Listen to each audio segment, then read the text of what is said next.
Okay, so hello everyone. Thank you so much for joining us for our case interview workshop. I know that people will keep coming in. Just a couple of notes. I'm going to let Dan introduce himself. He's been an amazing alum to us. He has presented this workshop for us for a few years since I've been here. And it's very effective, and you will learn a lot of tips on how to case interview, and some resources that will be available to you.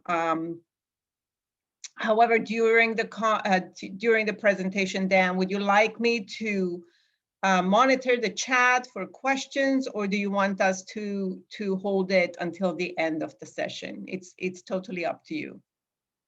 No, I think questions during is actually great. I'll probably pose some questions to the group at different points just to try to make it a little interactive. And but honestly, like if you want to use the chat, so if you're worried about interrupting me, like use the chat monitor. But Lucy, you feel free to interrupt me if we are getting things in the chat. I'm happy. I almost rather that than wait till the end. So yeah, I would encourage everyone to, have questions come throughout. Absolutely. And later on in the workshop, we also have a case interview, mock interview, that Dan and Alex will do together. So on this note, I'm going to give the floor to Dan to introduce himself and start his presentation.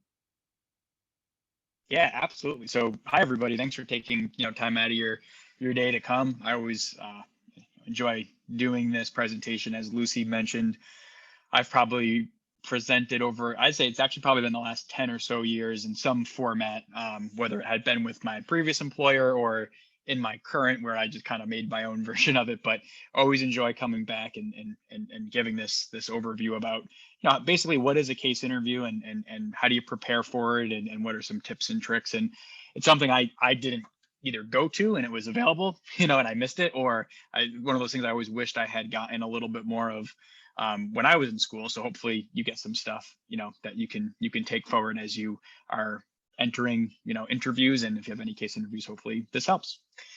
And yeah, I will do a quick introduction of myself, but just to go over what today's agenda looks like, we will talk just briefly about what a case interview is.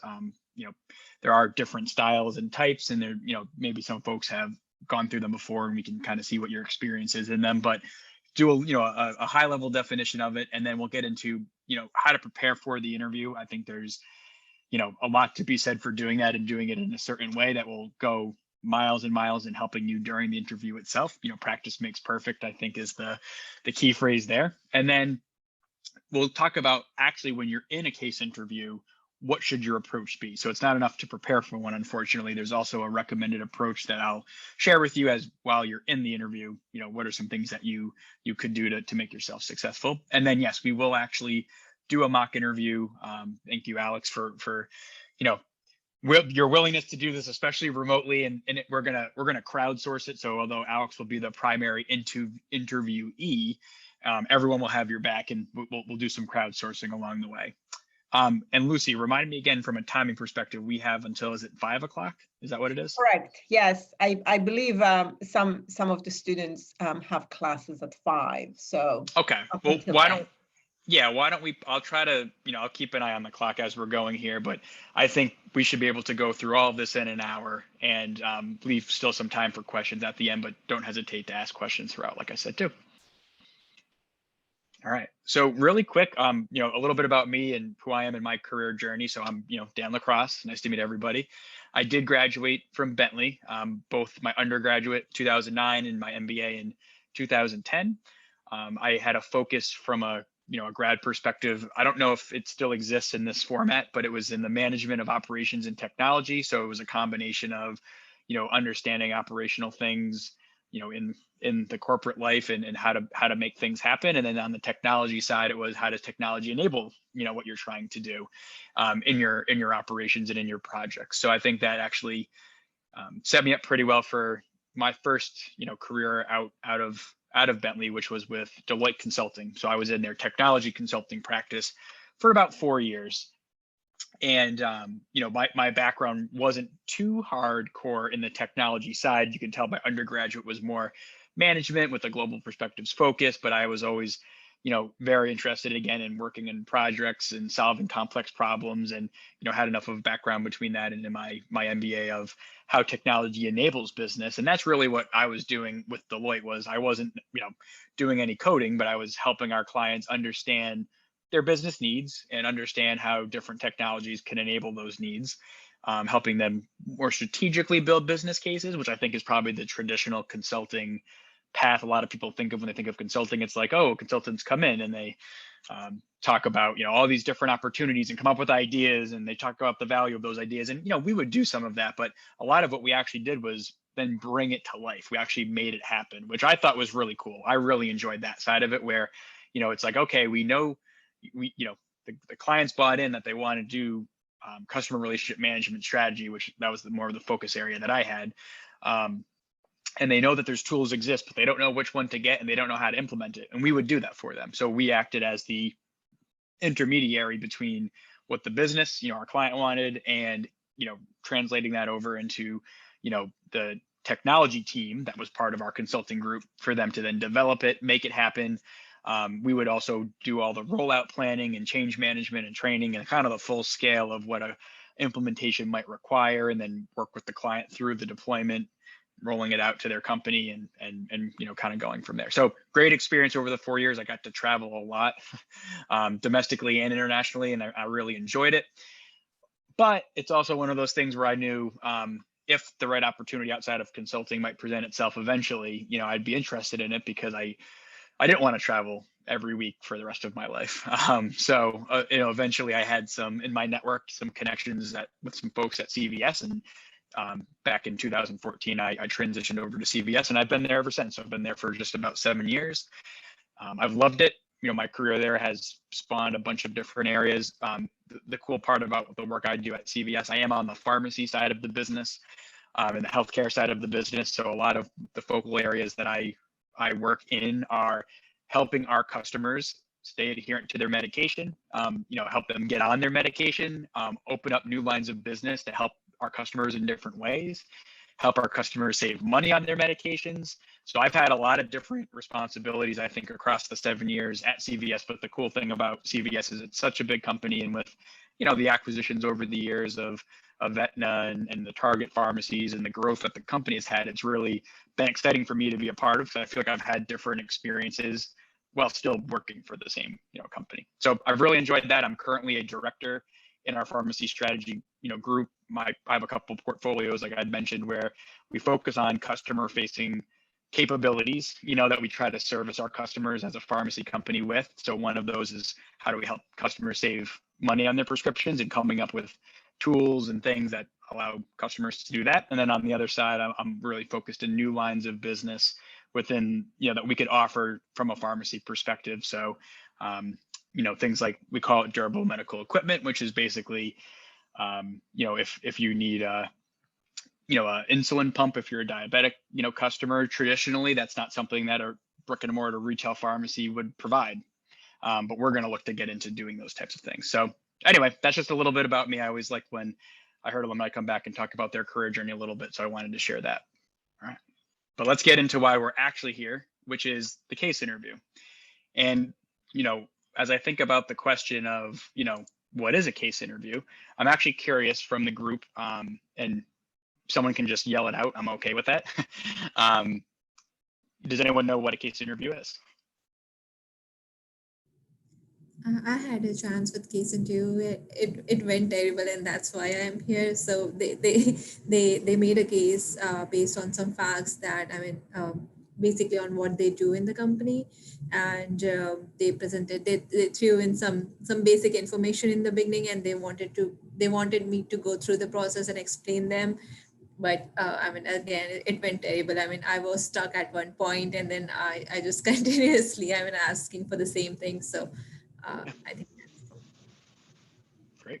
Awesome. Yeah, no, I think you hit the nail on the head there, where case interview is typically the interviewer giving you some information, oftentimes not a lot of information, but some information, and then the goal is for the interviewee to answer the question that the interviewer is asking about that. And the case can take many forms, and we'll talk about that in a little bit.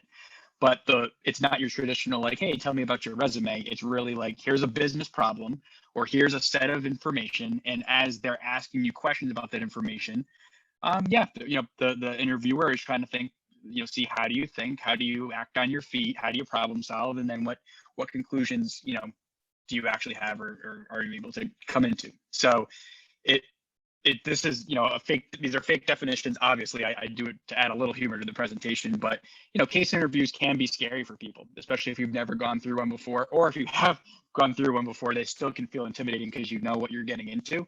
But it's not actually meant to scare you, at least not the companies and the experiences that I've had. And Lucy, I'm sure it's not your worst nightmare, but I'm sure it's one of the nightmares that keeps you up at night when students are worried about case interviews. But no, what a case interview actually is kind of what I described already, right? There's some sort of logical scenario. There's question or questions that are presented. And, as the candidate, as I said, they have to think about, how do I solve this problem? How do I ask certain questions to maybe get more information? How am I thinking? What's the structure in my mind that I'm walking through to let people know how I'm problem solving? So that's really the core of it. It's about the interviewer understanding, how do you problem solve? How do you think logically when you don't have a full set of information or you're not as familiar with the topic? And it's just meant to make sure that people are a good fit for the type of work that department's going to do. So if you're getting into consulting, or at CVS, our department basically works like an internal consulting company. We've staffed it up over the 7 years that I've been with CVS, where we hire a lot of people from consulting backgrounds. So we can insource that skill set and not have to pay consulting companies to come do the work. But my department uses case interviews with people coming in because that's the type of work we're doing. We're doing problem solving. We have to think logically. So that's why a case interview, that's what it is, and that's why it's used. Lucy, was there any questions that have come through the chat so far just about what's a case interview? Okay, perfect. Don't hesitate to ask at any point. Sure. So, the difference, I kind of alluded to it already, but there's behavioral interviews, which those are your kind of, I would say, what people would consider your traditional interview. So people want to know about your background. They've read your resume. They want to know more detail than what you put on the page about the experiences. What role did you play? What were the outcomes if maybe those weren't as clear in the resume? Behavioral interviews typically are also trying to assess fit. What's your personality? What's your leadership style? What's your approach of being a team player? And really understanding, a little bit more about the person that's coming in.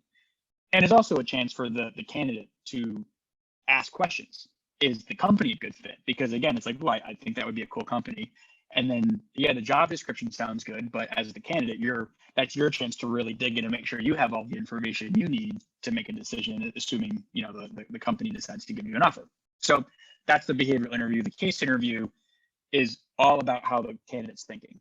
You could have someone come in, and I've, as someone who's hired, folks over the years, they do so good on the behavioral, right? They do a great job. They seem like a great fit, good personality, whatever. But then I come to the case and they really struggle. And I never, make a decision solely based on the case. I mean, I do think there are people and companies that do that. I use both types of interviews as an input to my decision, but, it does, it's another avenue to make sure how robustly do you see this candidate and understand this candidate, and would they be a good fit? How do you think under pressure? How do they use assumptions and logic to come to a potential recommendation, right? And this is really a chance for the candidate to also, again, understand what this company is doing. I think, Rubham, you had given the example that the company used the case based off of their work or off of what they do. And that's how we do it too, and so that's a great way for you as the candidate to get an understanding of the type of work you're getting into. So that's again a quick overview on why the case interview is used, just to help give you the context a little bit more. So there are different types of case interviews, and how do you know which one you're about to get? It's oftentimes hard to say, but the one general rule of thumb that I would recommend as a guide is, if you're going to interview with a company who's like in financial services, you probably are going to get some sort of financial case question, right? They're probably going to be thematically related to the industry that they're in, and as well as the type of work that you'd be doing. So when I interviewed for Deloitte, I was, again, in their technology consulting practice. So I'm willing to bet the case interviews I got were very different than if I was going to the human capital consulting practice at Deloitte, or the management consulting, strategy and operations consulting practice at Deloitte, because the questions I got were about technology things, right? It was basically, assessing my understanding of, do I know the life cycle and phases of a technology project, and what are the considerations and risks involved in implementing something, right? So, with CVS, yeah, we're going to probably ask something pharmacy themed, right? And we're probably, because we're a combination of a strategic group as well as an implementation group, we're probably going to be asking questions themed in a way where we might be curious to see, do you have, project lifecycle experience in different ways? So that definitely, I think, I get that question a lot, like, how do you know, and whatever. And number one, it never hurts to try to ask, right? So Alex actually did ask me. He emailed me and was like, hey, I'm trying to prepare for the case interview, like, any guidance you can give. And I told him, hey, like, some details about, like, very high level, but I didn't want to give anything away. So I was like also a little like protective of that. But you could always talk to your talent rep or the HR rep that you're dealing with to say, like, one, am I going to get a case interview? Because you might not know and they might not tell you. So it doesn't hurt to ask. It doesn't hurt to just ask that HR person, hey, like, what's the interview setup going to be? Am I expecting to do a panel interview where I might be meeting with 4 or 5 individual people throughout a day? Is it going to be a mix of behavioral and case questions?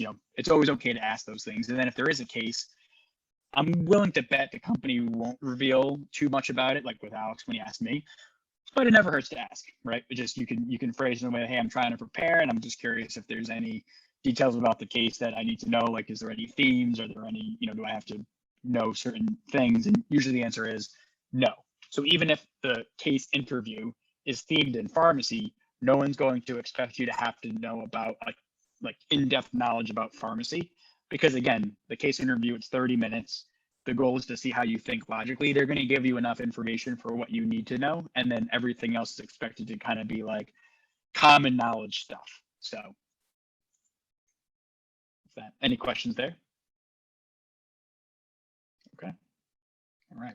But actually, one point I guess I will make here is sometimes some companies will ask what I kind of call like logic questions. So I think I threw an example on the slide, like, how many balloons does it take to fill a school bus? I hope you never get those, honestly. They do happen though. I did get one of those once. It wasn't for Deloitte or for CVS. It was another company I was interviewing for in parallel to Deloitte. And I don't remember exactly what the question was. It might have been the balloon and the school bus thing of it. It might have been something else. Those logic questions, those are really about logic, I guess. It's you have to make assumptions. There's almost no information that's going to be given. It's almost just the question is what they're going to give you, and that's it. So you have to really think through assumptions in order to get to an answer, which is kind of uncomfortable, I'll be honest. But at the same time, in some ways, as long as your assumptions are reasonable, it's also like you might have a little bit more wiggle room to work with in that type of interview. And we can talk more about that. But I did want to throw out there that sometimes it's not thematically based on the type of work you're going to do and, the industry that you're in. It might be some of these off the cuff, like logic style questions. The good news is there's a lot of those available online for you just to like see examples of. So if you were just like curious and trying to prep, you could take a look just to get a feel for what they are. So let's get into now how to prepare for a case interview. So you're having a case interview coming up. What are the things that you could or should do? And I think from a strategies standpoint, there are a couple of different things. So for one is you should prepare for all types. I would actually not worry too much or focus too much on like, ooh, is it going to be a financial one, a tech one? Is it going to be a this or a that? Like, at the end of the day, a case interview is rooted in, again, trying to make sure, the company or the interviewer understands your problem solving approach. How do you think logically? what assumptions are you comfortable making?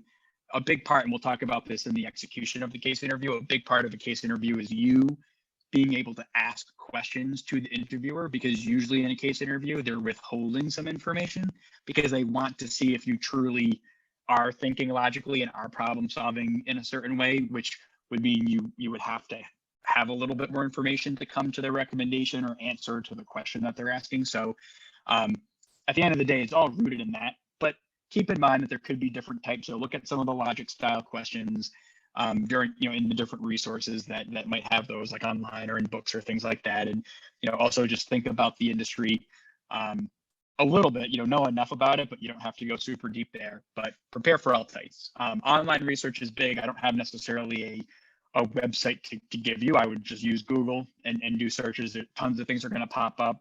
Sometimes companies actually post samples of business case interview, questions on their website, so you can look there.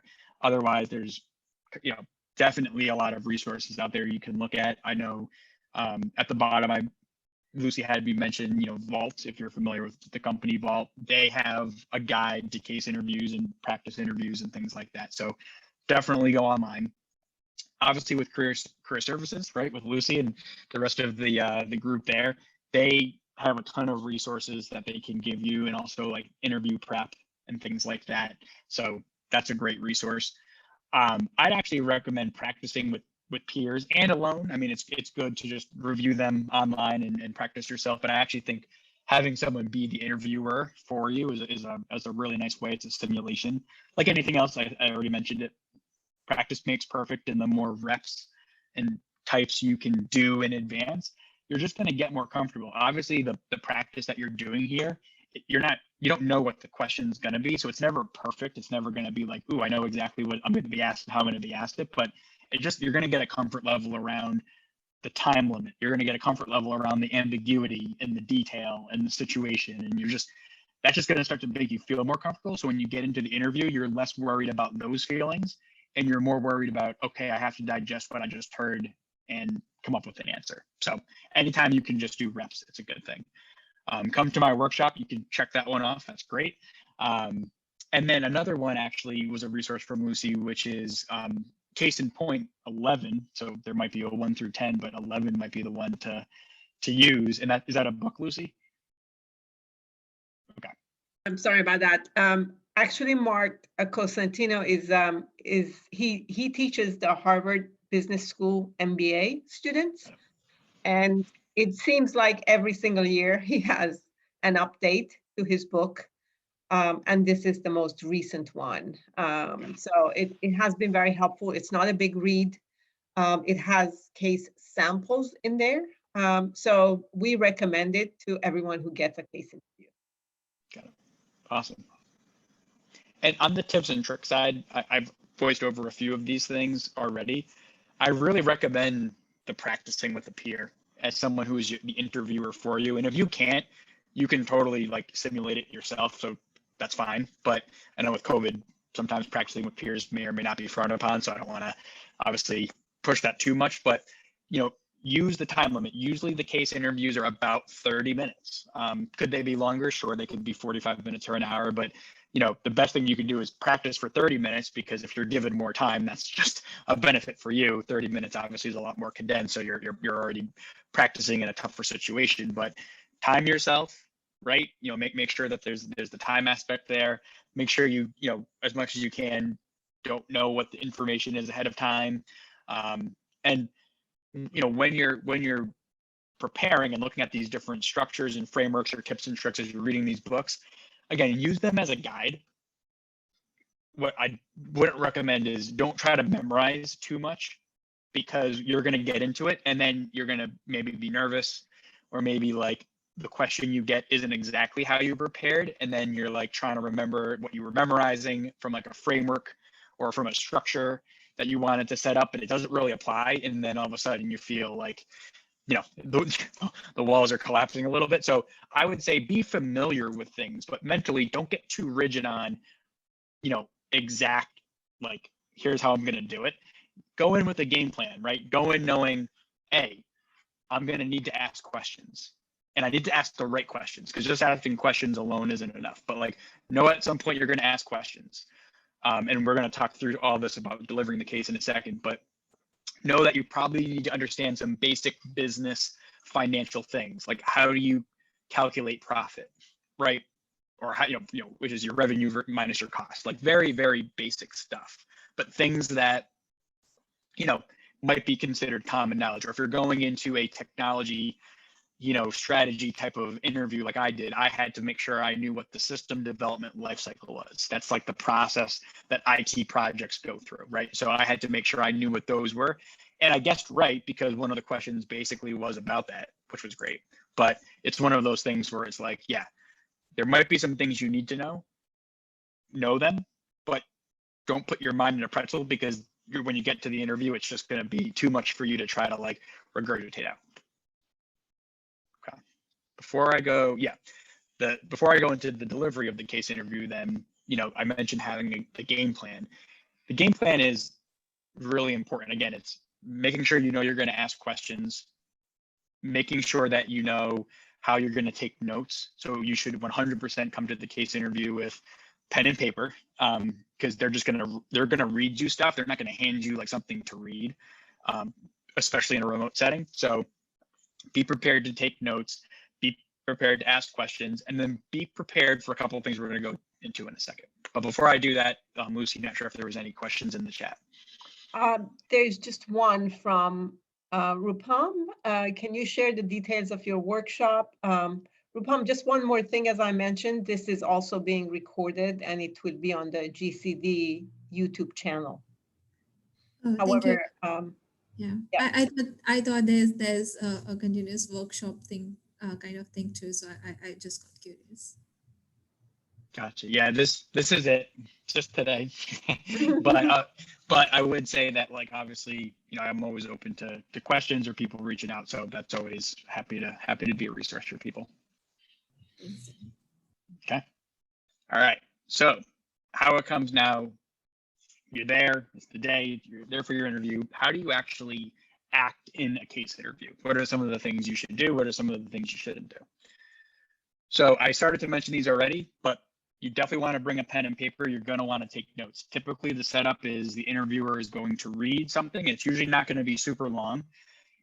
So write down as much as you can in whatever note-taking way you'd like to take notes, but make sure you have your pen and paper, ready to go. The other thing I'd recommend is,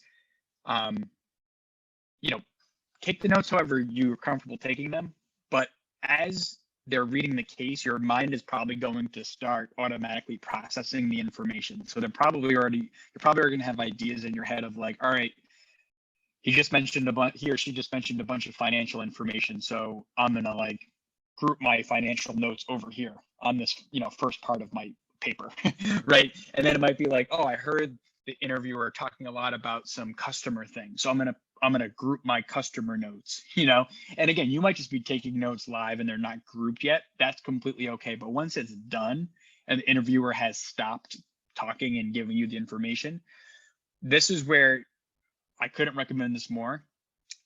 The third bullet, gather your thoughts. It's okay to take a breath for a second. You can't take a breath for 5 minutes, right? Because time is of the essence, but they just went through a lot. So feel free to gather your thoughts, ask questions, and talk out loud, think out loud. So this is, if there's anything else to take away from this, it would probably be that. If you think back to what I defined a case interview in the beginning of this, it was they want to see how you think. They want to see how you problem solve. They want to see your logical approach to a problem. Okay, that's the point of the interview. Yes, it's important that you answer their question in a way that makes sense.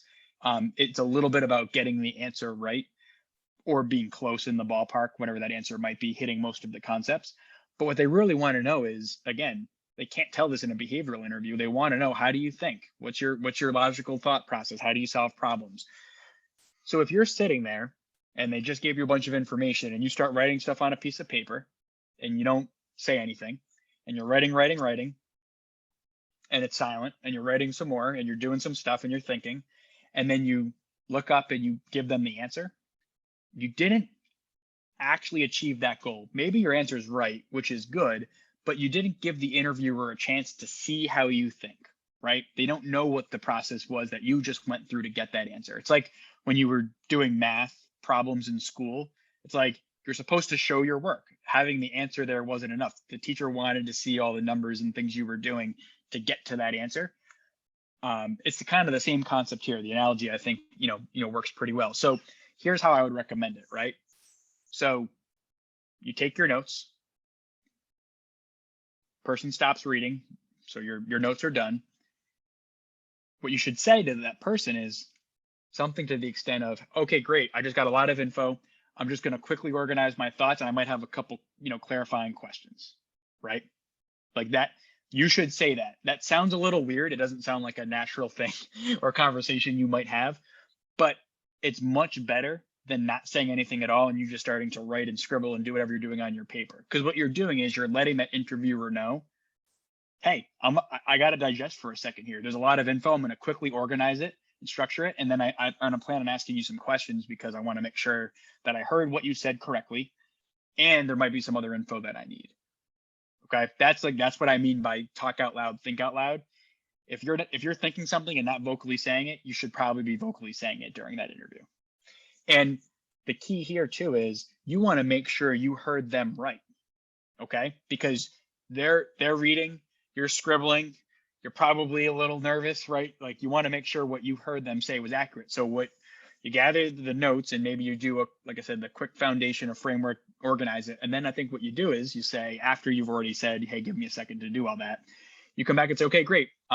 Just wanted to clarify, the details in the ask. What I heard was, statement X, statement Y, statement Z. And it sounded like the question you wanted me to get to was this. And you say what you interpreted that question to be. And if they confirm that, great. You're now off and running. If they say, oh no, actually, this is what I'm actually asking for, or, oh no, that point that you thought you heard from me, that fact, actually, that's not right. This is what it is. That's critical because if you copied down or interpreted the information wrong or the question wrong, you're going to then do a bunch of work that's going to be wrong, right? So you're able right up front, you've taken your notes, they finish talking, you tell them you're gathering your thoughts and you're going to have a couple questions just to clarify everything first. Great. Now you've asked your questions, they've clarified it. Good. Now you have to go to the rest of the interview. That's the easy part. That's just the beginning, right? Now you actually have to worry about, okay, I need to now synthesize this information, come up with a recommendation or an answer or whatever it is that, the case is about. And I have to still think out loud while I do that. I still have to, as weird as that feels, I still have to go and do that. So what you want to do is, I gave the comment of, if you're thinking it and not saying it out loud, start saying it out loud. So what you're basically going to do is say, okay, well, now that we got that all clear, the first thing I want to do is organize my thoughts in a certain way. And it sounded like, that you gave us a lot of facts about the financials, a lot of facts about the customer experience. I'm grouping all of those together. And literally, as you're writing that down and doing that in your notes, you should be saying that out loud, right? It's very weird. Trust me, I get it. But that's what you should be doing. Letting, they're now hearing how you think because you're saying it out loud. That's what they want. And you could say something like, hey, from a framework perspective, like, hey, say the problems about looking at different stakeholders, right? It's like, well, I'm just gonna make a quick grid because there was, customers being mentioned, there was these external vendors being mentioned, there was, I don't know, like something with our internal colleagues being mentioned, whatever it is. And the framework is a made up framework that sounds fancy, but it's literally you framing up, your thought and your approach. So I'm just going to make a quick grid and here's all the stakeholders and here's the data points that you provide. I'm going to put those against each. All right, well, the way I'm looking at it here is there might be some missing information.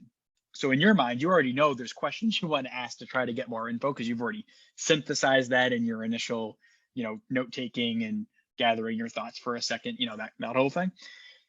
You should then ask them questions. So it's no longer clarifying questions that you heard what they said correctly. Now you're looking for more info to answer that question. Because again, most case interviews, they're holding something back, unless they tell you they're not. But at that point, it's good to ask the educated questions. You don't want to be grasping at straws asking questions because the interviewer will know that. And oftentimes the interviewer will actually respond to you like, hey, like, good question, but that's not relevant, to help solve the case, or don't worry, you don't need to know that. So they might give you verbal cues, right? If they're a good case interviewer, in my opinion, they're not trying to trip you up, they're trying to help you. So they might give you some hints, in their responses to the questions you ask. So make sure that you listen. And if they're telling you, nope, that you don't need that, and you really thought that you did, you're probably not thinking about it the right way. So you should then take a second to, regather your thoughts and continue on with the rest of the information that you have, and maybe think about some other questions to ask. So with that all being said, I know that's a lot of info, but the idea there is walk them through it vocally. Okay, now I'm doing this. Okay, I've put that structure together. You've got the information from the initial info. Now you could be like, well, the profits here, if it's a finance thing, look like this. And, we know that there's, probably some legal stuff that, to consider. So I'll add that in. Now I'm working through my recommendation. This is how you should be saying it, by the way. I'm going to make sure I include the financial components, the legal components, and, here's how I think this should go. And then you should read out your recommendation, or whatever it is you're reading out, from an answers perspective, provide it to them. Because at that point, they've heard your work because you've been explaining it. They know how you've thought about it and the approach. They've guided you probably along the way as you've asked the right questions to gather more info to make that recommendation or answer more robust. So all you're now doing is putting the pieces together and hopefully giving them an answer that feels in the ballpark to what they would have expected. Okay. And we have one question here, if you wanted Great. to so Liza is asking, what is the best way to deal with a situation when halfway through the analysis, you realize your answer is wrong? Oh, my heart just jumped into my throat hearing that question. Yeah, no, kidding aside, I think, well, there's a couple strategies, right? And I think it really depends on two things. The first is, if you were thinking the wrong way, there's nothing wrong with like admitting that. So part of it would be like, all right, based on, you could say to the interviewer, hey, based off of the fact your response, I was actually thinking about this way, and it sounds like I'm heading in the wrong direction. So I'm going to take a second and just recoup my thoughts and, just reposition to see if I'm missing something, right? You're vocally saying that to them to buy yourself some time. It also, you're doing it, you're almost like being proactive. You're almost like, cutting off the interviewer at the head to be like, okay, yep, I hear you. I understand what you're saying. It sounds like I'm not on the right track. And they're going to understand you need to collect your thoughts. But that's so much better for you to say that you're going to for a moment than just you going quiet. Because you go quiet, a couple things happen. One, they no longer know what you're thinking. Two, they know you're not on the right track. So now they're just assuming that you don't know what you're doing, right? And maybe they don't know if you're like have an idea of what to do next or not. And then three, that awkward silence. Oh my God. It's just, you're sitting there in silence. They're sitting there in silence. It's like, it's okay to have silence, by the way, during this. I told you, like, you can gather your thoughts, but let them know you're gathering your thoughts first, right? Like preface the thought gathering by letting them know you're going to do that.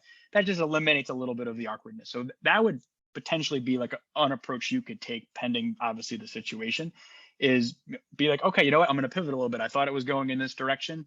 It sounds like that's not right. Let me take a look at the rest of this info. Let me collect my thoughts for a second, and I'll come up with another question for you, or another piece in a moment. Breathe, right? Look at your stuff, and if you feel at that point like, oh man, I really don't know. Like you might be at like, that's the only idea that I had. That was the only way I knew how to do this. I think at that point you have to get a little creative. I think part of the game with these interviews to a degree is the jobs you're hiring for, they are problem solving, right? They are about thinking on your feet. So you might at that point have to worry less about getting the answer right and more about trying to be creative about it, or try to demonstrate like, hey, maybe I don't fully know like where I thought I was going with this, but this is what I do know, and I'm going to make some assumptions. Right. And that's part of the case interview, is you might have to make assumptions. Now, typically those assumptions should be your questions. You should be validating like, hey, I'm going to assume that the company, can't go into all 50 states at the same time. So I'm going to assume we're going to go in at one state and then go to 10 states. You can make some assumptions and you could just be like, does that sound right to you? And if they feel like, yeah, that's directionally right, like that might help you get back on track. But otherwise, you might just make some logical assumptions based off of, what you think, and you go from there. Okay, that's a really good question. But yep, that's tough. That's tough. And that's why I think if you look at the tips and tricks, listen to the prompts from the interviewer. Like I said, very important. Give your rationale and thought process. Even if you're wrong, it's like showing your math in the math problem. Like you might get partial credit. The person might be like, you know what, like that's not right, but I get where you're going with that, and so you come across more like you've got the idea, even if you don't get the right answer, and then describing your approach and not just your answer is related to that, where it's like, here's how I'm getting into this, because they're going to probably ask, well, how did you get to that if you don't describe it? So, breathe, collect your thoughts, and speak. Okay.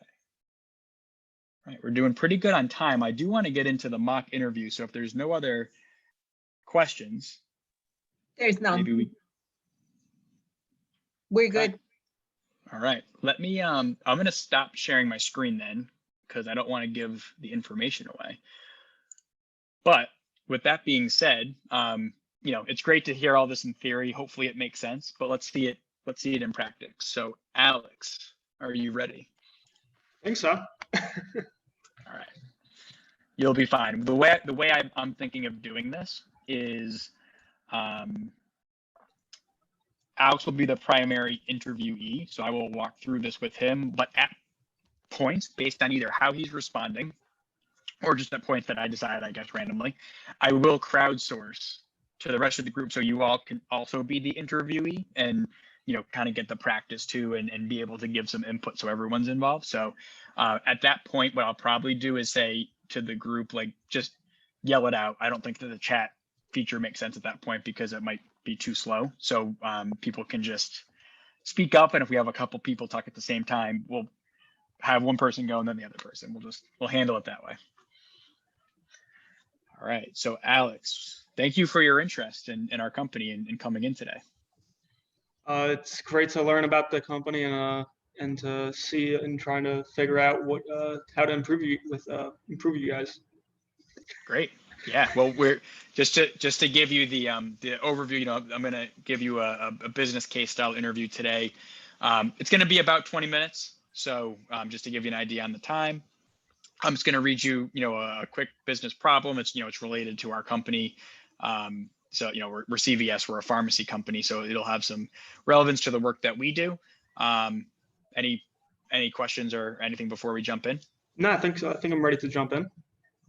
All right, great. Well, let me just give you some information here then. So you're on the process innovation team at CVS, and the vice president of that group has asked your team to submit new potential project ideas to build out a 3-year roadmap for the future.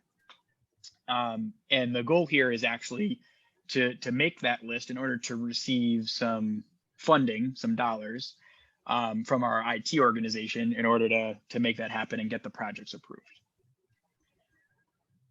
After going through a few weeks of brainstorming, you and the team have identified a potential idea around delivering prescriptions to patients' homes, and instead of them actually having to go to the store to pick up the prescriptions themselves.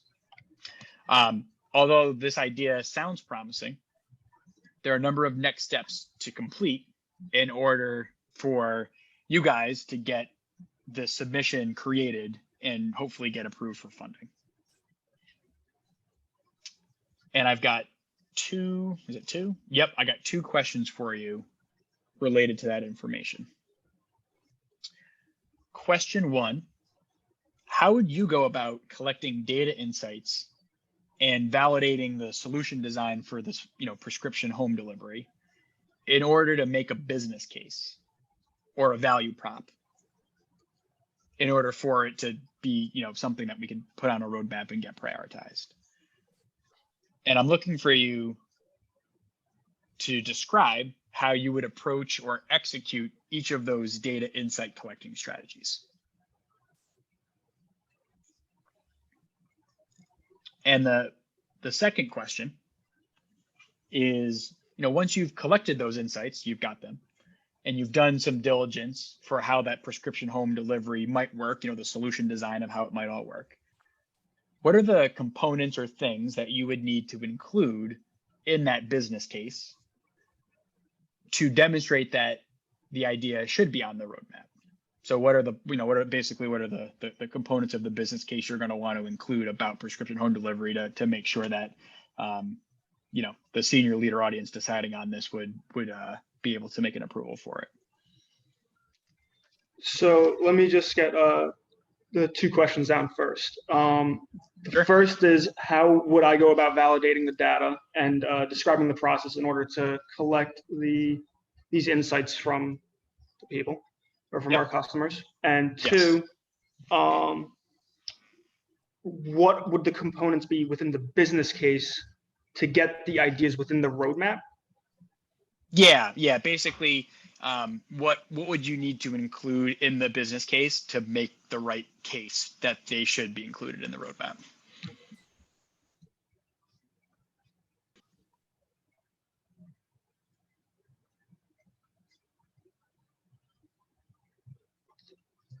Sorry, I'm just writing real quick. Yeah. So then I guess let's just hammer out question one real quick.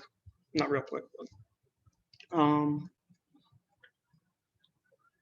so for the delivery, these are existing customers, or are we trying to expand into like new customers? That is a good question, and I would say definitely both. Both. Okay.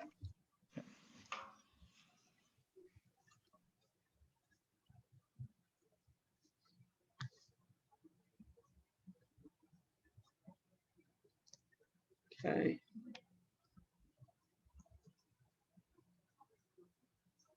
And for the initial customer, or our customers that we have now, we already have their data, correct? We already have not their data, but their like address and all their information required for the. Yes. Yep. Well, yeah. So I'm not sure what type of data you're looking for, but I would be curious. Just to for hear like from you. addresses,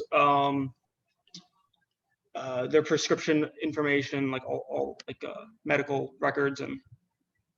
Yeah, we would have, yep, if they're current customers, we would definitely have like address information, prescription information, not necessarily medical records, but any of like the pharmacy Okay. prescription related information would be on hand. Yep, you got it.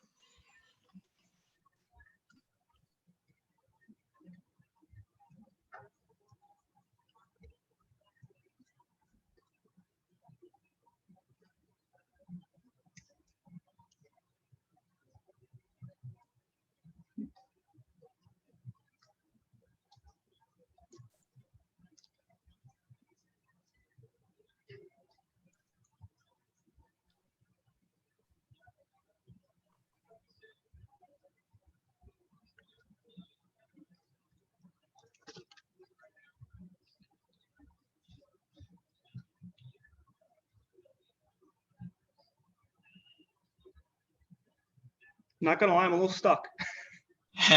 That's okay. Why don't we go to the crowdsource here, and you've got your interview posse. Anyone want to jump in as a way how you would approach this and how you would start thinking of responding to the question?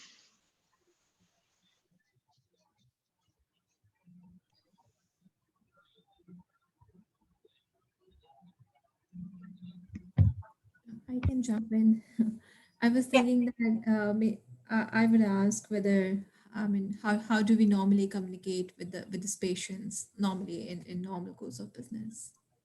Got it. Yep, that's a good question. So I would answer that with, well, yep, there's definitely, several ways, we do. And actually, to clarify your question, do you mean communicate with customers like live, or from like how did you mean it? From the company, just when you share some kind of offers with the customers. So do you prefer emails, or do you send out like cold calls, or how does that work normally? like from like a data gathering perspective? Yeah. Got it. Yep, that's a great question. So we definitely have a couple ways. We have surveys that go out to customers for sure. So, if we looked at collected information surveys, oftentimes, do go out. That's a big one. Yeah, I mean, when I was collecting when I was thinking of the approach that I could connect with the client, so that came as the first thought that when the customer comes into the pharmacy and when we send them the bills, so that would be my first point of collecting data that along with the bill, I can send an attachment of survey that would you like to prefer this mode of delivery for a prescription? So that, Great. yeah, that's Got it. I also As have an a- idea. Yeah, go ahead. Yeah, great. Go ahead, Ada. Okay, so how to validate data? That was the first question, right? I'm actually doing my master's now at Bentley in business analytics. So I was connecting this question with one of my classes that I'm currently taking this semester, SQL analytics. And what came into my mind, how to collect this data and then how to take the decisions for this business case was to create like a tracking database with entities and attributes. So I was thinking to create like what you mentioned. We may have potential customers, and we may have also new customers. So we get all this data from these customers, like their name, date of birth. And their information, let's say, and then also we take location of like the stores, or if it's going to be online, and then if they are members or if they are not members, let's say. So all like entities and factors included on this data, and our products, if they have memberships, if they take like discounts. So also like including the data from the survey, if it's going to be like a sample from this data, let's say like in a specific location or zip codes, if it's going to be like wider or not. So after collecting all of this data that is needed and creating this database, then this will help us to take decisions for our business case and to decide how to move forward. That's what I was thinking. Okay, great. So basically what I've heard is obviously customer surveys, and then I've heard internal data analytics, right? Mining our own data, taking a look, gathering insights internally. That sounds great. I know there was it Yan Chen? I think you had we'll do one more and then I will keep going. Mm-hmm. So I think current stage, I also would like to ask one more question is what's our current motivation? For example, what's our current company's stage? For example, we are in the developing stage, which means we would like to acquire more customers, which means corresponding metric is we have more customers or we have more subscriptions being provided. Versus probably in our current status is the market is also mature. Like we are now already focused on our existing customers, which means we're focusing on the satisfactions. Like if this process, this service gonna let them improve the satisfactions, which means then that's all. So basically my question is which current stage we are in. So then the next step is we're gonna create a metric to evaluate the success. Okay. Yeah. Got it. Yeah, no, I think it's a good question. I would say for this question that I asked, that might not be needed to answer this question. Although the way you're thinking about it, as far as like, why are we doing this, is totally an important question. So I will answer that with a, we're doing it to be able to service our gap in a customer need where we can't deliver prescriptions to our customers today, which would both benefit current customers, right? And also potentially attract new customers who need that type of service than we weren't offering it before, but not necessarily fully something to answer this first question. And Alex, we'll go back to you now as like the chief interviewee. I've heard from you so far, aka the group, internal data analytics you'd want to do in order to collect some insights. You'd want to also survey some customers to collect some data insights around how, what they're thinking about home delivery, what their needs are. So outside of internal data and customer feedback on it, is there any other ways you would want to collect insights, or what other insights might you want to collect in order to help inform the decision? Some other insights that we could try and gather are from like nursing homes or from like other hospitals who don't have like a massive pharmacy within their current in the hospital. Yep. Got it. So kind of looking into the market a little bit. Yeah, just to see who needs it like the most almost. Okay. Dan, can I say something? Yes, exactly. Go for it. Okay, so from a CVS customer perspective, I get a prescription from CVS every 2 weeks. I think one way to get more customers, especially external customers, would be to have a closer relationship with actual doctors, the ones who prescribe medicines. So I think I would like to collect data from physicians and insurance companies and try to be a better way to connect and between patients and the meds, and also be the bridge between them. So for example, when I get a prescription, I have to walk to a CVS. Firstly, my physician asked me which pharmacy do I want to pick up my prescription. I would like to create I don't know if a partnership is allowed, but kind of give CVS a preference. And if the physician gives me a prescription, to CVS automatically know about that and give me the option to get my prescription delivered.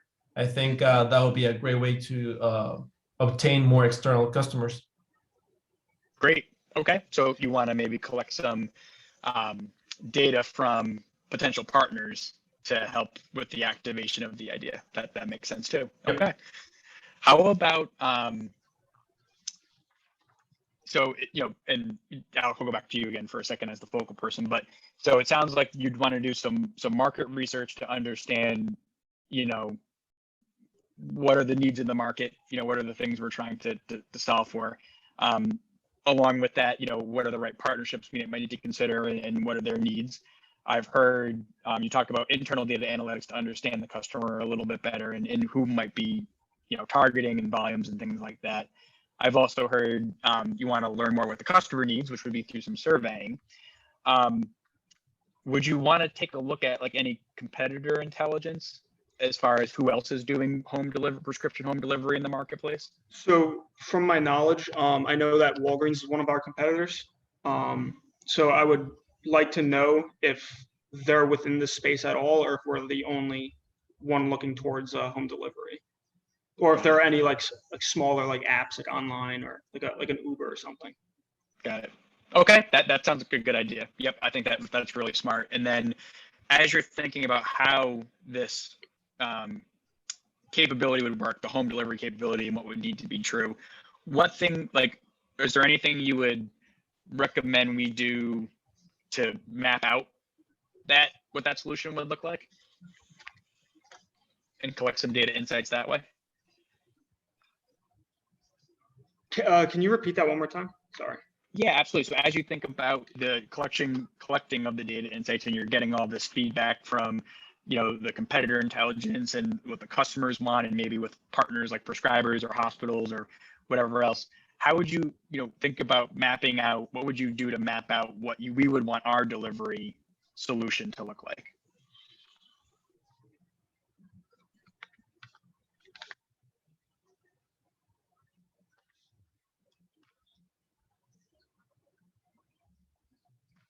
So like in terms of like importance of like which is like what is more important to us, rather like meaning customers take like the number one spot, then physicians, then et cetera, or maybe more like the actual design of the solution itself.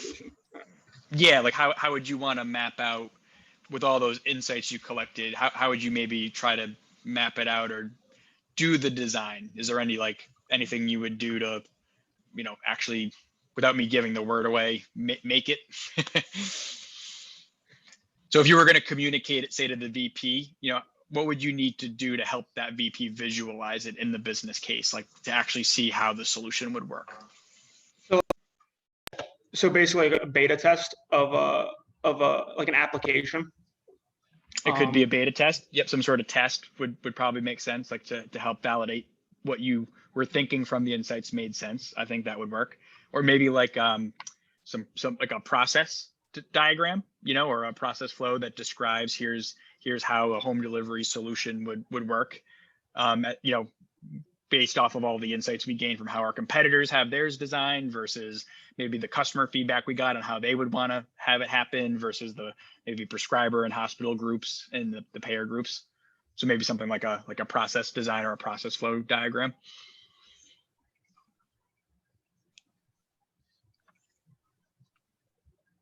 Okay, perfect. Well, maybe we can move now with the sake of time to question 2. We've got about 6 minutes left of the 20. So maybe we could spend some time now on the second question. So the second question was the components within the business case to get ideas within the roadmap, right? Yeah, prioritized. Yep, you got it.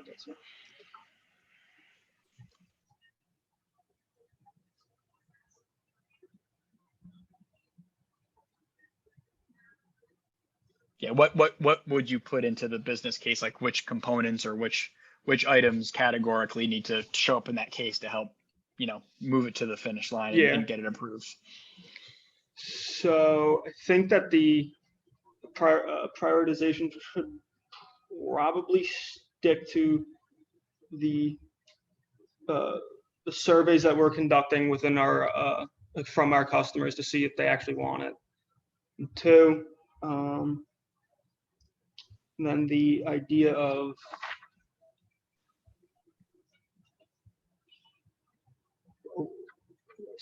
I think Santiago mentioned it with the doctor, like the partner doctors, and then determining who's our competitor and like where are they at within that kind of pipeline.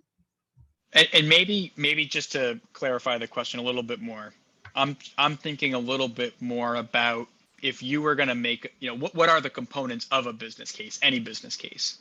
What would need to be included in it in order to sell the VP and the leadership team that this is a good idea?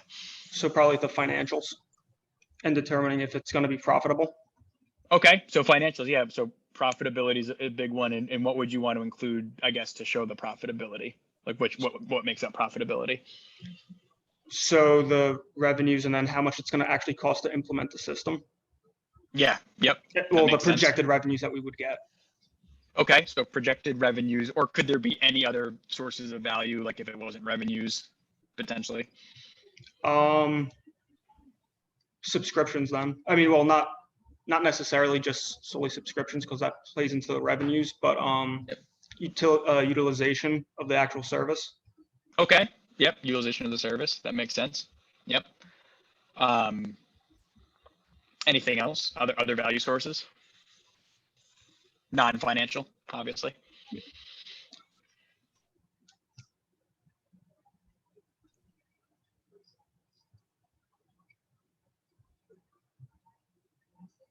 Maybe something customer value focused. So then if it's like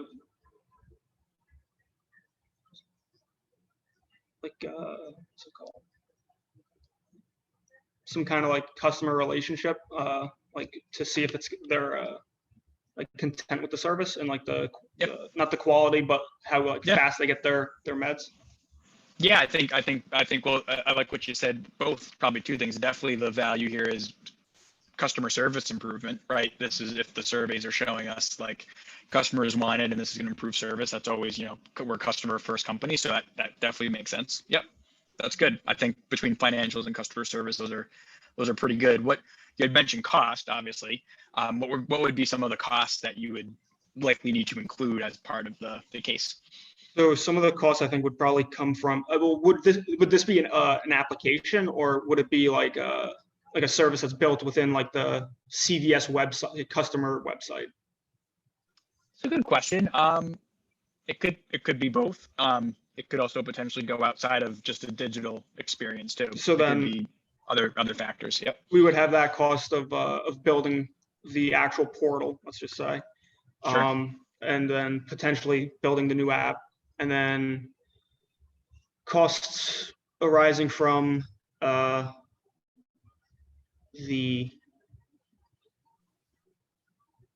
fees of being, not the fees, but being able to determine like what's like the quickest route to the customer's home. Okay. So different costs related to the actual delivery of the service, Yeah. the execution and the maintenance, of the service. Yep. And Good. then No, I think. Oh yeah. Go on, Are there sorry. any others? I was just thinking, possibly like a startup cost of like getting like actual drivers for us Sure. Okay. if we're Yep. gonna, I guess, have them in-house or outsource that. Yeah. So you're talking about like different implementation expenses. So there could be Yeah. some one-time costs, up front. Yep. That makes sense. Great. Well, I think, Alex, you did a nice job walking through it. I appreciate you coming in, and we'll be in touch over the next couple of weeks with a decision. Thank you for having me. Awesome. All right. Great character. Good job. Definitely a round of applause. Case interviews are never easy to do. They're harder to do remotely, and then even harder to do in front of like a peer group. So thank you for going through it. That was great. Yeah, I was a little rough. Hey, I wasn't expecting like something like data related.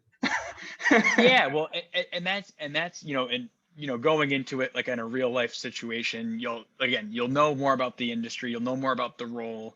You'll probably be able to predict if it was going to be themed about that. You'd probably have some idea, but so no, you did a nice job, and I think the rest of the group too who jumped in, thank you, because you also added some really good thoughts and whatnot to it. So I always like to give a little bit of feedback on both the the good stuff and the opportunity areas, and I think I'll run through that quick, but then I want to we've still got 20 minutes. I want to make sure we have plenty of time for questions too.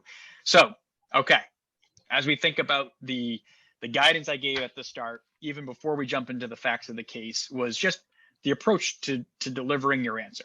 And I think one thing, Alex, you did really nice off the bat was you asked for the clarity, or not clarity, but you basically demonstrated you had heard the questions, but you were secretly doing it to make sure you were clear that you had got the questions right. So you repeated the questions back to me from what you had heard to make sure that you had heard it right. So that was, off the bat, that's the first step. That's really good. One thing though that you didn't do, which you could have, which I'd recommend, is I had given you the whole situational detail first before the questions. You should confirm you heard those details right, because it's not just about did I hear the question right. You're scribbling away, right? And there was a lot of detail I gave you, and I'm just talking normally. I'm not slowing down, waiting for you. Yeah. So you want to make sure you got all of the background information that I read out loud accurate. So you would want to just summarize it quickly. You would do what you did with the questions, but before you asked about the question, you would say like, hey, I just want to clarify two things. I want to, one, first make sure I got all the details right, and two, that I heard the questions right. And you would say, okay, for the details, I heard you say, I'm on a process innovation team. We're trying to get together some new ideas for a 3-year roadmap in order to get approvals for it. It sounds like we thought about this idea about home delivery for prescriptions. So you would go through all that, and then after I confirm that, you would then say, okay, question one, I heard this, question two. That would be what I would recommend this whole group do, is confirm everything. Because if you miss something on the upfront detail, that will throw you off, for everything else you're going to do.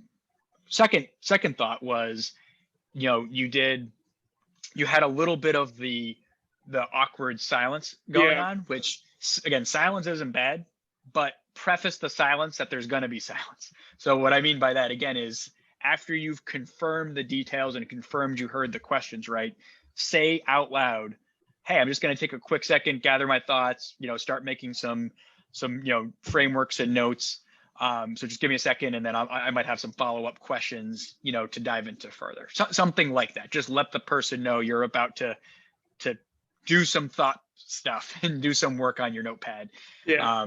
Then it just feels a little less awkward. And then, what I thought you started to do a nice job of was asking me some questions. That should be your next step. Or if you're not asking questions right away, what you should probably start doing is actually saying, okay, after a moment of silence, and I would not make it be super long, by the way, like you have some time here, but you shouldn't be, again, 1 minute of silence is going to feel like an eternity. Yeah. Like three minutes is going to be like this person doesn't know what they're doing. So, take 30 seconds to a minute to do some thought gathering. That's fine. But then you should say, okay, well, because I heard you say this, this, and this, start talking about your thoughts out loud. That was probably actually my biggest feedback, Alex, was I didn't know how you were thinking about it. I couldn't, I didn't know what was going through your head. And then I did like, that you said, hey, I'm not really sure. Obviously in an interview, you wouldn't say that, but for this group, that was the key for us to crowdsource. But, for me, I was kind of getting that impression, like, yeah, I'm not sure he knows. And if you're thinking out loud, I might be able to give you a cue as the interviewer, right? So you might be able to say like, all right, well, I need, maybe the way you were thinking about it was, I need to make a proposal about this idea to get approved to leadership. And I hear that he's asking me in the question about how do I go about collecting data insights? And then you might have started saying things out loud that was going down the wrong path. And I could have said, Alex, you're thinking the right stuff, but that's probably 5 steps from now. I just want to know, how do you collect data insights? What are the methods and ways? I could have clarified to you. I'm just looking for almost generic things like, well, we could do market research. We should do some competitive intelligence. We should do internal data analytics. We should do stakeholder interviews, which, obviously some of these the team jumped in with, but that would have been like, I would have been able to probably guide you a little bit if I heard you speaking out loud and if I felt you might be going down the wrong path. Or that's when you can start asking questions like, are you thinking about, for clarity, on the question, are you thinking about like the actual data itself, which I wasn't, right? I wasn't actually looking for anything. You were asking me about like addresses and like, I answered your questions because I thought you might be getting there where you were like going to talk about internal data analytics. That's what I was looking for, but I couldn't tell. So I'm like, all right, I'll answer the question like, yep, we would have data internally, right? That was basically me saying like, listen to my cues because I'm basically prompting, So anyway, that would be my biggest takeaway is think out loud. It's the most weird thing in the world. It feels so counterintuitive, but if I had heard you starting to think about it and then maybe you asking me a more specific question, then I could have like helped guide you a little bit more down the way. Gotcha. The other piece, it was kind of similar with question 2. The question was, what are the components of the business case? And I think you were thinking probably a lot more like detailed tactically, like, hey, should I be like putting in something about the prescriber info? Like, the answer to all that is yes. But really what I was looking for was there's got to be, a financial reason to do it, right? Which I was looking for you to say, which you did, which was good after, we had that exchange. And then I think you got there, which was awesome. And what I liked about it was you mentioned value and cost. At first you said profitability, which basically implies it's revenue versus cost. But when I dug in a little bit more, you got right into it and said your stuff, which I thought was really good. I think then I prompted you a little bit about other sources of value. So what all this question number 2 really gets to is, do you know what goes into a business case? And that's a good thing for us to all know when we're going into a interview in a business setting. We should know, and you might hear the word value prop, you might hear the word business case, you might not even hear terminology. You might just be like, what are the things that you would need to include in order to, get something approved, right? You might even hear those terms, but it's always financials. But then there's always the non-financials. You need to have both. You need to be able to demonstrate, that this is good for the customer, that it doesn't break any laws. Like, there's always legal sides of it, right? There's always things like there could be safety components. There could be, our employee engagement. There also could be feasibility, right? Like the idea is great and the numbers are there, but how feasible is this? So those are other things that, you would just have to know about a business case. And then if the person might give you some numbers, right? So if we really went into it, this was just a short version, but they might say, okay, well, here's some numbers, and tell me what the profitability is. You might have to be ready to do that, calculate it. And those numbers are always something you don't need a calculator for. They're always going to be like 5 million, 10 million, like they're always going to be round numbers that you could just probably do in your head, but you might have to be, ready to do that. So anyway, I just talked a bunch on feedback, but overall, like y'all did great for this first little test, and hopefully you can see how some of my guidance can help as you think about doing it yourself. So let me pause for any questions from the chat, or feel free, we could just do live, Q&A too. I have a question. What would you say, Dan, are like the main or the principle, like we shouldn't, like we shouldn't do at all, or why do you think some case interviews have failed? What are the principal causes, and what should we just avoid at all costs? Yeah, that's a good question. I would avoid saying, well, this is tough. I would avoid saying I don't know. Like, I think like you should always try to talk your way through it. And even if you're like, I'm not really sure, you always need to say like something like positive against that. Like, but if I'm going to make these assumptions, this is what I'm going to, and then say what your assumptions are and what you think. So, try to avoid that piece. I would also try to avoid that just long period of awkward silence. Again, silence is okay. If you I can't even speak today. It's one of those, preface the silence with, hey, I'm going to just gather my thoughts for a second, or hey, I'm going to like get my notes together here for a second, or hey, let me just dive into this for a second. And then what you should do organically after that, though, is then think out loud. Even you can gather your thoughts, I still want to know what you're thinking. So it's okay that you don't talk out loud in that moment, but then you should talk out loud about what you were just thinking. That's really, really important, I think. So I would avoid total silence without any prefacing or eventual explanation of your thoughts. I would avoid the I don't know. I would avoid, this is kind of like more of like an interview 101 type of thing, but I would avoid arguing with the interviewer. Not that anyone did that here, but I would sometimes, like, I've seen where people get a little like pushy or they're like a little like whatever, because I think they're getting frustrated or whatever. It's just like, just be calm. Be calm. Good question. And there's one more question from Olivia. Should we focus more on the information provided in the case or more about our own innovative ideas? Wow, that's a good question.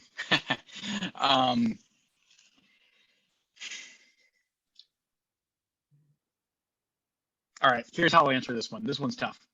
You should be very focused on the details of the case. The details of the case are there for a reason, and they're provided to you the way they're provided to you for a reason. So whether it's information that they give you, or if it's information they're withholding on purpose, that they want you to ask the right question so that they can give you that information, you want to be very focused on the details of the case. However, the questions might be about you needing to pull in your own ideas. So like I had a case question once, it was about something with the Postal Service, I think. Honestly, like I forget all the details that were given to me as the person being interviewed, but I had to come up with recommendations or creative ideas for the Postal Service to make money, basically. So you do have to integrate sometimes your own innovative ideas, but they need to be centered around what the case is giving you and asking you about. Because again, this is an objective interview tool that they use with everyone, and they're purposely looking for things so they can evaluate people as evenly as possible.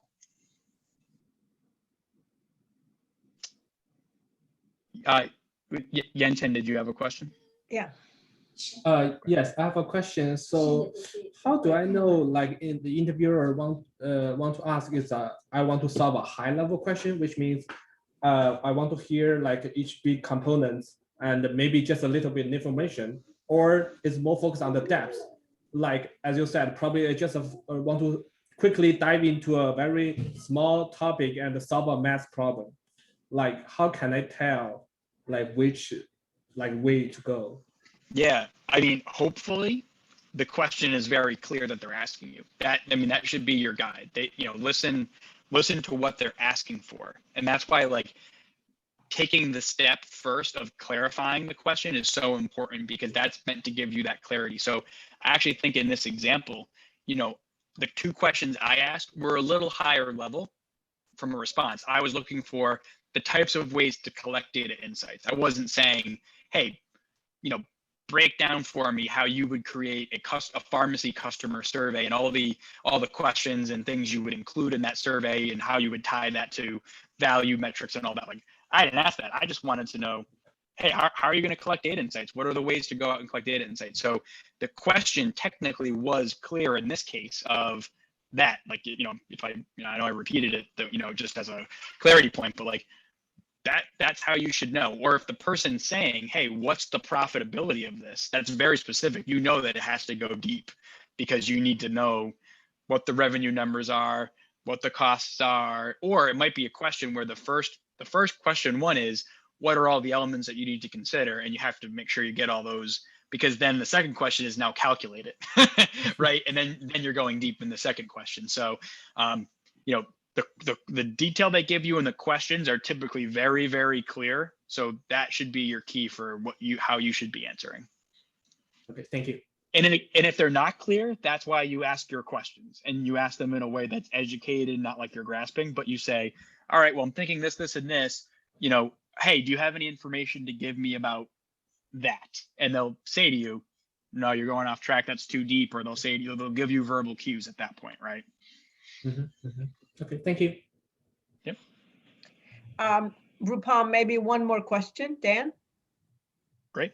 Yeah, I know there is just like 4 minutes. So I quickly wanted to ask, like, when I started giving answer for your first part, like maybe we can go into, we can ask surveys for the customers. So what if you're stuck with only one suggestion? I know that you need to give at least 2 or 3 options, right? And then just when you freeze at that point, so what would be your feedback there?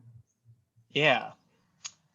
I think you're going to have to try to ask questions that don't sound like you're grasping, but like, so if say you only can think of in the moment surveys to the customers, right? You don't necessarily want to ask questions to, like, well, this is a tough way to say it, but the type of question to ask the interviewer would be, hey, outside of collecting customer data, is there any other information about other stakeholders that, you know, would be important for this process, like of home delivery? So it's kind of like a creative way of like saying, yeah, like I'm not really sure what other like data points are needed. I don't want to just openly ask them, hey, what other data points are needed? Because the interviewer would respond with, that's actually what I'm asking you. So you might want to try to word something in a way that makes it sound like, you know, oh, there's other stakeholders likely. You know, in this case, do you have any information to share with me about the other stakeholders? That way, maybe, you know, because Santiago, you seem to know enough about the industry where you were able to say, oh, prescribers and payers. But if someone doesn't know about that, they to your point, you know that there's other stakeholders, you might just not know who they are. So maybe the person would be willing to share with you, like, okay, yeah, well, there's other people in the market that might be doing this, you know, or they're never going to give the answers away, but they might give you some other verbal cues to help you along the way. And then if they just aren't willing to play ball or be that helpful, you know, I hate to say it this way, but I don't know, you're kind of stuck, you are a little stuck at that point. And then at that point, it's like, maybe you have to say, well, you know, I'm not sure about all of the other ways, you know, to collect data insights, but I want to make sure we have enough information to educate us on like financials and customer things or whatever, and just like leave it at that. And at least the person knows, all right, they kind of get it, they didn't really get it, and you kind of save yourself a little bit. But at that point, it doesn't look good. You know, it's sometimes that's just the way it goes. That's great. That was helpful. Awesome. Perfect. Thank you so much, Dan, for your time. Yeah. Thank you all for coming. I'm sure this is a tough one, right, Dan? Because I think your mind and your brain always functions well when you know your company.